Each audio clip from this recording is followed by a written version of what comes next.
বিপর্যস্ত উত্তরবঙ্গে মুখ্যমন্ত্রী আজ নাগরাকাটার পরিস্থিতি পর্যালোচনা। নাগরাকাটা সহ একাধিক এলাকার খোঁজ খবর মুখ্যমন্ত্রীর গতকালই হাসিমারায় রিভিউ মিটিং করেন এবং তারপর আমরা দেখলাম যে সুভাষিনী চা বাগানে ত্রাণ বিলি। আর আজ উত্তরবঙ্গে নাগরাকাটা, সেই নাগরাকাটার পরিস্থিতি পর্যালোচনা, নাগরাকাটা সহ একাধিক এলাকার খোঁজ খবর মুখ্যমন্ত্রীর।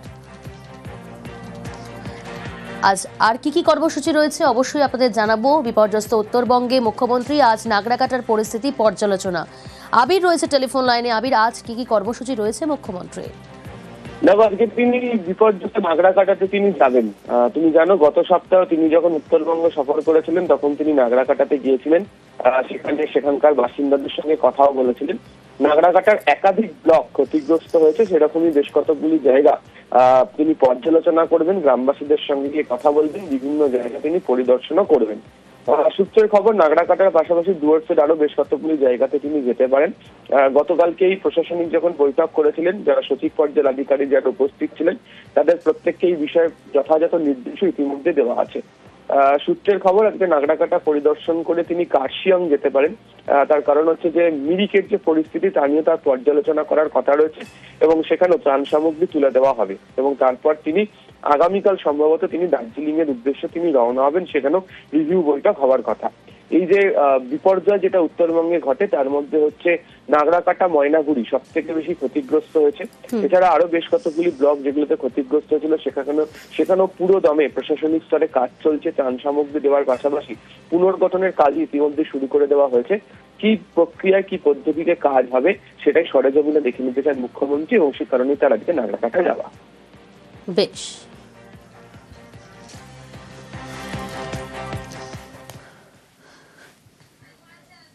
ফের বন্ধ বাংলা সিকিম লাইফলাইন। আজ দুপুর 1টা থেকে বন্ধ 10 নম্বর জাতীয় সড়ক। বৃহস্পতিবার সন্ধ্যে 6টা পর্যন্ত বন্ধ NH10। ঘুরপথে যান চলাচল। পার্থপ্রতিম রয়েছে, কি পরিস্থিতি আরো বিস্তারিত জানাবে পার্থপ্রতিম। একেবারে তাই, 29 মাইল এবং গেলখোলার মাঝে কিন্তু বড়সড় ধস নামে এবং নতুন করে রাস্তা করার জন্য কিন্তু পার্থ, তোমার কথা শোনা যাচ্ছে না স্পষ্ট। যদি সম্ভব হয় স্থান পরিবর্তন করে কথা বলতে পারো, আমরা আবারও যোগাযোগ করার চেষ্টা করছি। তবে তার আগে আরো একবার জানাই, ফের বন্ধ বাংলা সিকিম লাইফলাইন। আজ দুপুর 1টা থেকে বন্ধ 10 নম্বর জাতীয় সড়ক। পার্থপ্রতিম রয়েছে আমার সঙ্গে। পার্থপ্রতিম, যেমনটা বললে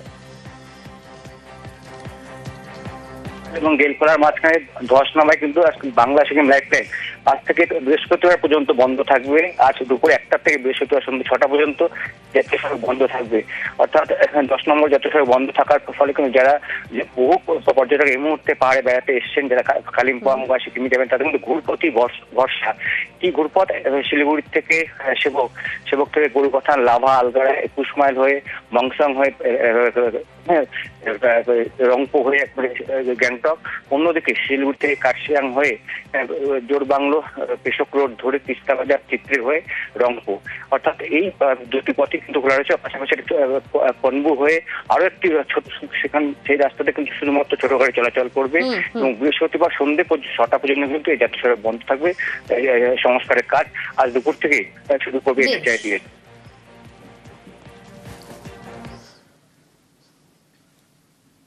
সুন্দরবনে বাঁধ মেরামতি পরিদর্শনে বিধায়ক, বিডিও সহ অন্য আধিকারিকরা।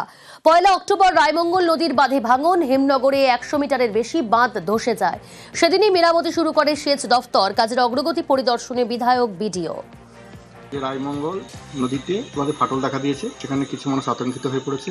আমরা সঙ্গে সঙ্গে ইরিগেশনকে খবর দিই। ইরিগেশন দপ্তর সেই রাত্রিতেই ব্যবস্থা নেয়। রিপেয়ারিং এর কাজ চলছে সেটা আমরা, এবং ওখানকার যে সাধারণ নাগরিক আছে যারা, তাদেরকে কিছু ব্যক্তিকে সরানো হয়েছে এবং আশেপাশের লোকজনকে সচেতন করা হয়েছে তারা যেন সাবধানে থাকে। আসি পরের খবরে। ডিগ্রি ছাড়াই ডাক্তারির অভিযোগ। রেজিস্ট্রেশন ছাড়াই আবাসনে ডাক্তারির অভিযোগ। হোমিওপ্যাথি চিকিৎসা চালানোর অভিযোগ একাংশের। ডিগ্রি ছাড়াই ডাক্তারির অভিযোগ। বেলঘড়িয়ার উদয়পুরের ঘটনায় রীতিমতো চাঞ্চল্য। সুবীর রয়েছে আমার সঙ্গে টেলিফোন লাইনে। সুবীর, কতদিন ধরে এই ডাক্তারি করছিলেন? এই ডিগ্রি ছাড়াই ডাক্তারির যে অভিযোগ সামনে এলো, কি জানাচ্ছেন তিনি? দেখো, বেলঘরিয়া উদয়পুর এলাকাতে এভাবেই এক আবাসনের নিচে গ্যারেজ, সেই গ্যারেজ কিন্তু হোমিওপ্যাথি যে চিকিৎসক তিনি কিন্তু সেভাবেই কিন্তু সেখানে চিকিৎসা চালাতেন, এবং যখন আবাসিকরা জানতে পারেন যে ইনি ভুয়ো চিকিৎসক, যখন এনার ডিগ্রি এনার রেজিস্ট্রেশন ক্যান্সেল করা হয়েছে এবং বাতিল করা হয়েছে, তখন কিন্তু সেই ডুপ্লিকেট অর্থাৎ সেই নকল যে রেজিস্ট্রেশন সেটা দিয়ে কিন্তু তিনি চিকিৎসা করতেন। এবং শুধু এলাকার মানুষ নন, তিনি ফেসবুকে সোশ্যাল মিডিয়াতে তার যে চিকিৎসা যে চেম্বার সমস্ত কিছু তিনি বিজ্ঞাপন দিতেন।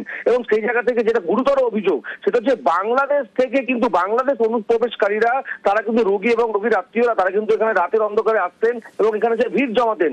যখন আবাসনের লোকজন তাদেরকে ধরতো তখন তারা বলতেন তারা বাংলাদেশের চট্টগ্রাম থেকে কেউ খুলনা থেকে এসছেন।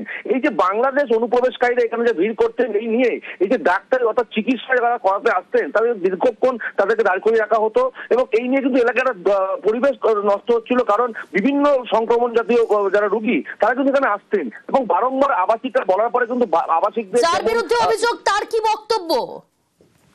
দেখো, চিকিৎসক কিন্তু তার বিরুদ্ধে ওঠা সমস্ত অভিযোগ অস্বীকার করেছেন, কিন্তু এই যে আবাসিক যারা রয়েছেন তারা কিন্তু পরিষ্কার বলছেন যে ইনি ভুয়ো চিকিৎসক এবং এইভাবে তিনি চিকিৎসা করে যাচ্ছেন।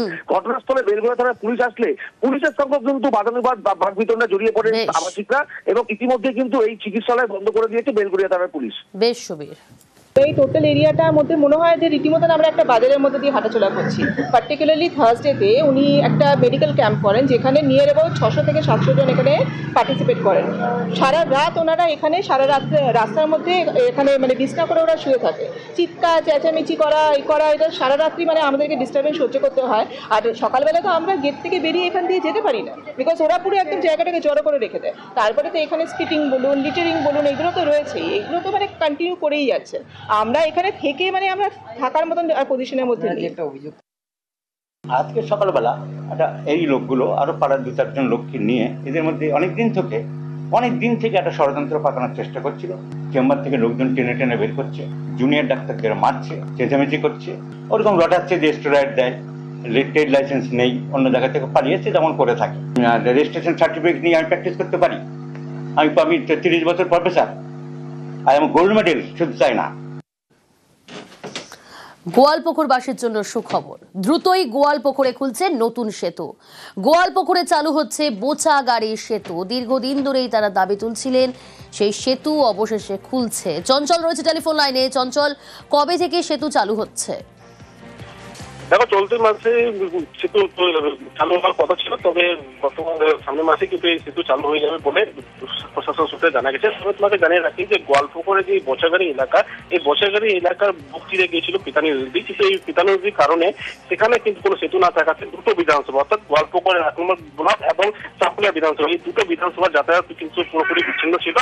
দীর্ঘদিন ধরে কিন্তু এলাকার মানুষ সেখানে দাবি জানিয়েছিল যে সেতু তৈরি করা হোক। তবে অবশ্যই 2017 সালে সেতু নির্মাণের জন্য উত্তরবঙ্গ উন্নয়ন দপ্তর থেকে 7 কোটি টাকা বরাদ্দ করা হলো, সেতু নির্মাণ হয়েছিল এবং প্রায় 6 বছর সেখানে সেতু নির্মাণ হওয়ার পরও কিন্তু 100 জন না থাকাতে সেই সেতুতে যাতায়াত করা সম্ভব ছিল না। তবে চলতি মার্চ মাসে সেখানে সবঙ্গে এসি যাত্রী প্রতীক্ষালয়, 95 লক্ষ টাকা খরচে যাত্রী প্রতীক্ষালয়। বাস যাত্রীদের জন্য প্রতীক্ষালয়, পূর্ত দফতরের একসঙ্গে 30 জনের বেশি যাত্রীর বসার ব্যবস্থা। যাত্রী প্রতীক্ষালয়ে রয়েছে শৌচালয়। পুজোর সময় উদ্বোধন করেন সেচ মন্ত্রী, আর তারপর থেকেই সুবিধা পাচ্ছেন যাত্রীরা। এটা মমতা ব্যানার্জির শুভেচ্ছা আশীর্বাদ, এটা মানুষের কল্যাণে কাজে লাগবে। মানুষ উপকার পেলে আমাদের আনন্দ। এটা পিডব্লিউডি করে দিয়েছে এবং ওই প্রতীক্ষালয় এবং তার সঙ্গে থাকবে ল্যাট্রিন, স্নান করার জায়গা, ছেলে মেয়ে আলাদা,